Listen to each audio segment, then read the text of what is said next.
নমস্কার, তোমাদের সবাইকে সানা স্মাইল এডুকেশন সেন্টারে স্বাগত জানিয়ে আজকের ক্লাসটি শুরু করছি। আজকে তোমাদের সঙ্গে আলোচনা করব তোমরা যারা অষ্টম শ্রেণীর তৃতীয় পর্যায়ক্রমিক মূল্যায়ন পরীক্ষা দেবে তোমাদের জন্য রায় ও মার্টিন প্রশ্ন বিচিত্র থেকে আজকে সমাধান করব অষ্টম শ্রেণীর ইতিহাস বিষয়ে মডেল নাম্বার 1 অর্থাৎ 1 নম্বর স্কুলের যে সমস্ত ছোট ও বড় প্রশ্নগুলি আছে সমস্ত প্রশ্নের উত্তরের সমাধান করে দেখাবো। চলো দেরি না করে মূল বিষয়ে যাওয়া যাক। কে দেখো, একে আছে সঠিক উত্তরটি নির্বাচন করো। এক দিকে আছে এলিজা ইম্পের বানানো আইনগুলির বাংলা অনুবাদ করেছিলেন, উত্তরটা লিখবে উইলিয়াম কেরি, অপশন ডি। দিয়ে দেখো নাট্যগৃহ নিয়ন্ত্রণ আইন পাশ করেন, উত্তরটা লিখবে লর্ড লিটন, অপশন এ। তিনে দেখো প্রশ্নের উত্তরটি হবে দাদাভাই নওরোজি, অপশন এ। চার দিকে দেখো জাতীয় মেলা পরবর্তীকালে নাম হয় হিন্দু মেলা, অপশন বি। আচ্ছা, 3 জায়গায় প্রশ্নটি বলা হয়নি poverty and un-British rule in India, বইটি লেখেন। পরবর্তী দেখো 5 দাগ জাতীয় শিক্ষা পরিষদ গড়ে ওঠে, উত্তরটা লিখবে 1906 খ্রিস্টাব্দে, অপশন সি।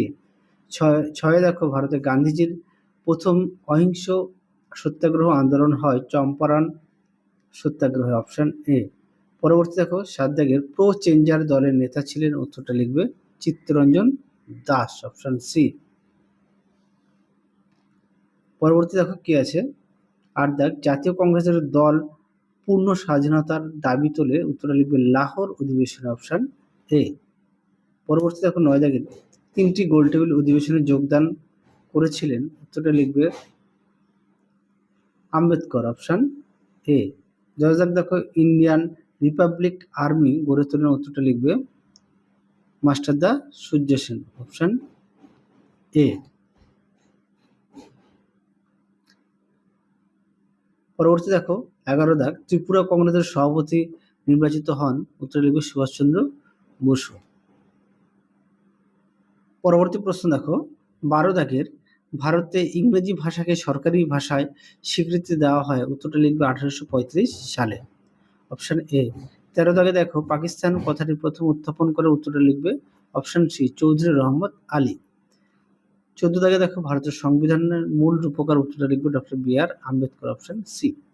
পরবর্তী দেখুন এক কথা উত্তর ভারতের বিপ্লববাদের জনক কাকে বলা হয়, উত্তরটা লিখবে বিনায়ক দামোদর সাভারকরকে। পরেরটা দেখো 2 দাগের রশিদ আলী দিবস কবে পালিত হয়, উত্তরটা লিখবে 12ই ফেব্রুয়ারি। 3 দেখো মুসলিম লীগ কে প্রতিষ্ঠা করেন, উত্তরটা লিখবে নবাব সলিমুল্লাহ। পরবর্তী দেখো 5 ভারতের সংবিধান কবে গৃহীত হয়, উত্তরটা লিখবে 1949 সালের 26শে নভেম্বর। 5 দেখো নর্মদা বাঁচাও আন্দোলনের নেত্রী কে ছিলেন, উত্তরটা লিখবে মেধা পাটেকর। পরবর্তী প্রশ্ন দেখো 6 দাগে সিঙ্গুর আন্দোলনের প্রথম শহীদকে, উত্তরটা লিখবে তাপসী মালিক। পরবর্তী দেখো ক স্তম্ভের সঙ্গে খ স্তম্ভ মিলাও। একের উত্তরটা হবে সি, দুইটা হবে ডি, তিনেরটা হবে এ, চারেরটা হবে বি। সকলে দেখে নিয়েছো। পরবর্তী প্রশ্ন দেখো শূন্যস্থান পূরণ কি আছে। 1 দাগের ড্যাশকে সীমান্ত গান্ধী বলা হয়, উত্তরটা লিখবে খান আব্দুল গফফার খানকে। 2 দেখো তাম্রলিপ্ত জাতীয় সরকারের সর্বাধিনায়ক ছিলেন, উত্তরটা লিখবে সতীশ চন্দ্র সামন্ত। 3 দেখো লোকসভার সভাপতিত্ব করেন, উত্তরটা লিখবে স্পিকার। ঠিক ভুল 1 দাগের উত্তরটা হবে ঠিক, 2 হবে ঠিক, 3 হবে ঠিক। পরবর্তী দেখো কি আছে 1 দাগে জাতীয় কংগ্রেসের নরমপন্থী ও চরমপন্থী নেতাদের মতাদর্শের পার্থক্য লেখো। দেখো প্রশ্ন উত্তর দেখো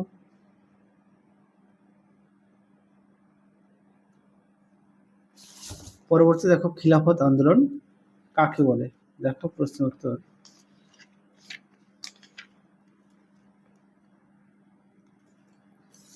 দেখো খিলাফত আন্দোলন বলতে কি বোঝো, এখান থেকে এই অবধি লিখবে। পরবর্তী দেখো হোম রুল আন্দোলন বলতে কি বোঝো, এটা তোমাদের পাঠ্য বই থেকে দেখায়।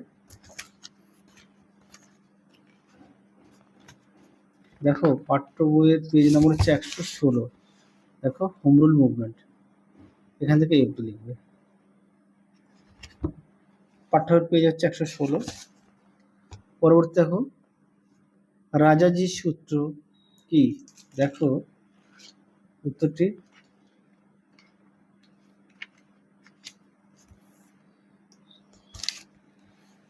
দেখো শেয়ার ফর্মুলা বা রাজাজি সূত্র, এখানে লিখবে।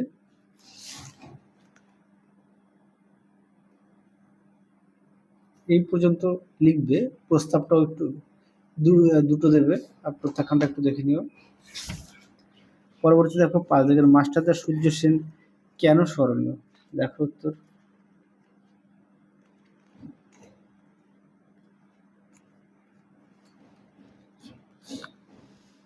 দেখো উত্তরটি এখান থেকে লিখবে। যেহেতু 2 নম্বরের বেশি লেখার প্রয়োজন নেই, এই পর্যন্ত আর সঙ্গে মাস্টারদের আদর্শটা একটু দিয়ে দেবে।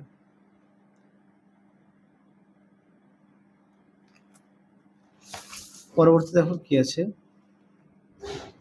6 দাগের ধর্ম নিরপেক্ষতা বলতে কি বোঝায়?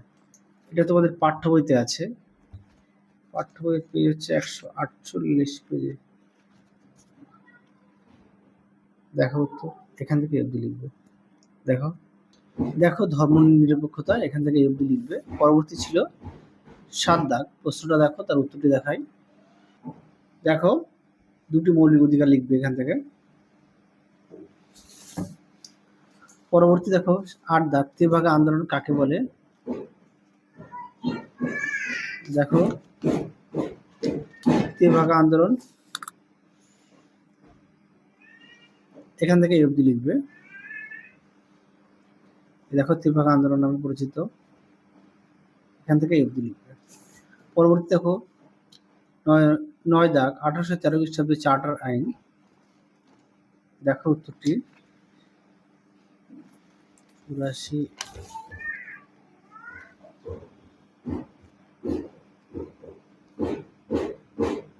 দেখো উত্তরটি,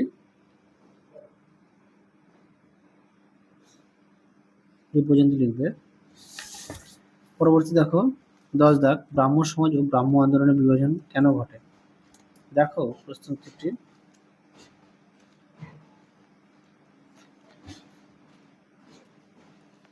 দেখো এখান থেকে এই অবধি উত্তরটা লিখবে,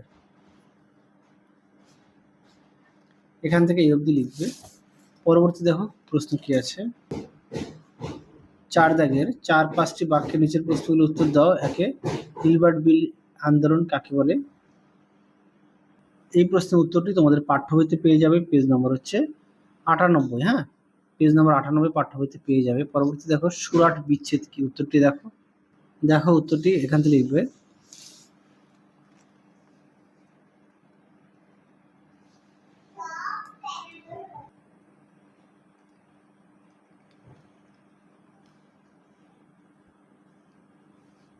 দেখো উত্তরটি, এই পর্যন্ত লিখবে।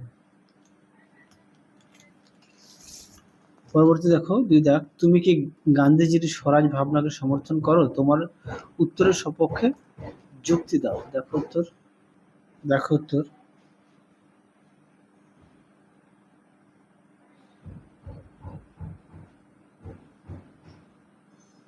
এই পর্যন্ত লিখবে। পরবর্তী প্রশ্ন দেখো চৌরি চৌরা ঘটনা। এই প্রশ্নের উত্তরটি পাঠ্য বইতে পেজ নম্বর হচ্ছে 119 নম্বর পেজ, পাঠ্য বইতে পেয়ে যাবে চৌরি চৌরা ঘটনা। দেখো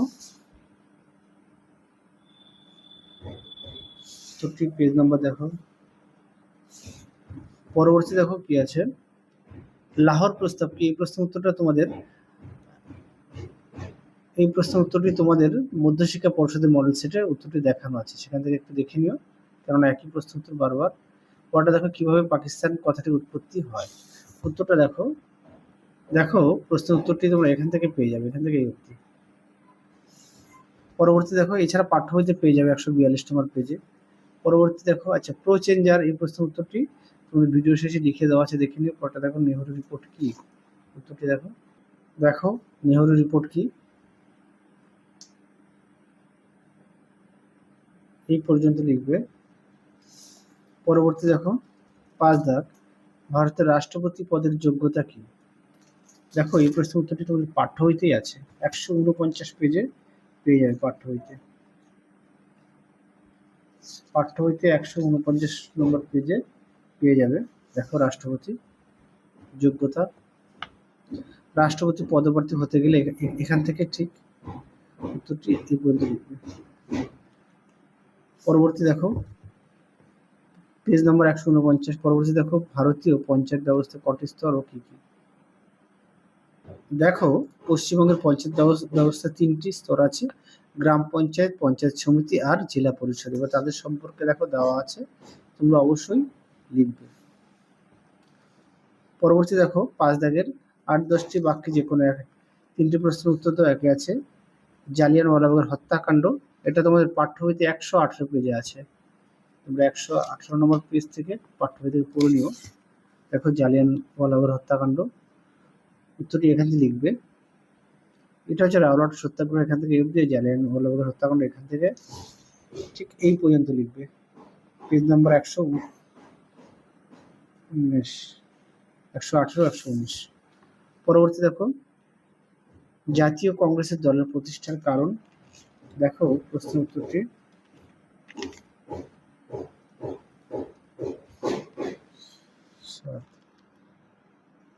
দেখো উত্তর এখান থেকে লিখবে।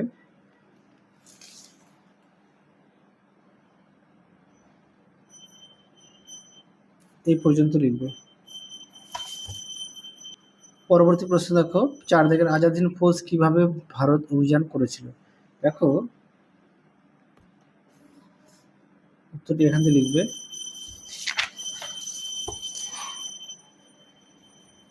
দেখো আজাদ হিন্দ ফৌজের অভিযান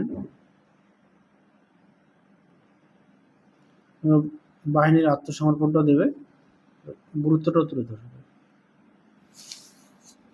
এই পর্যন্ত লিখবে। পরবর্তী দেখো 5 দাগের 1946 সালের নৌবিদ্রোহের কারণ ও গুরুত্ব।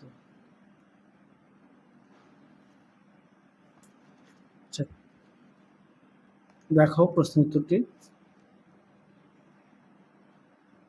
নৌবিদ্রোহের কারণ দেখে নিও।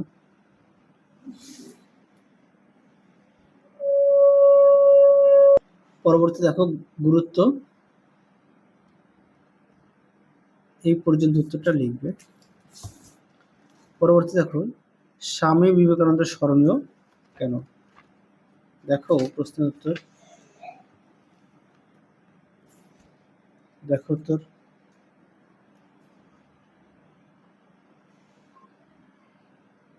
তোমরা অবশ্যই পয়েন্ট দিয়ে লিখবে।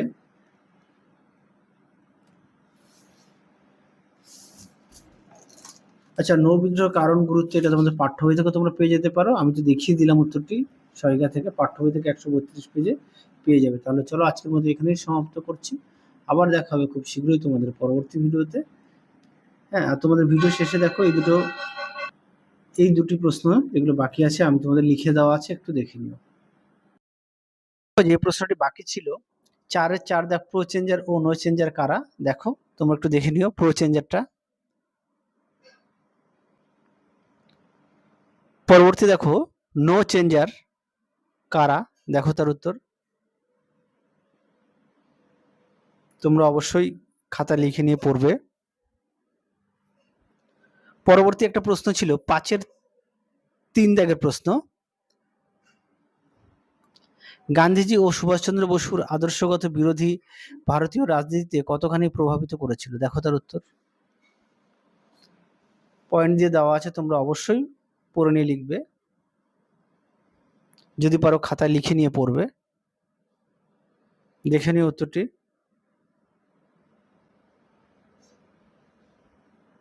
দেখো রাজনৈতিক প্রভাব, তার উত্তরটি।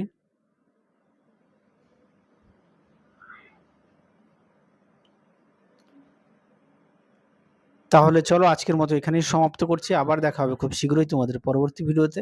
তোমরা সবাই সুস্থ থেকো, ভালো থেকো, আজকের মতো টাটা।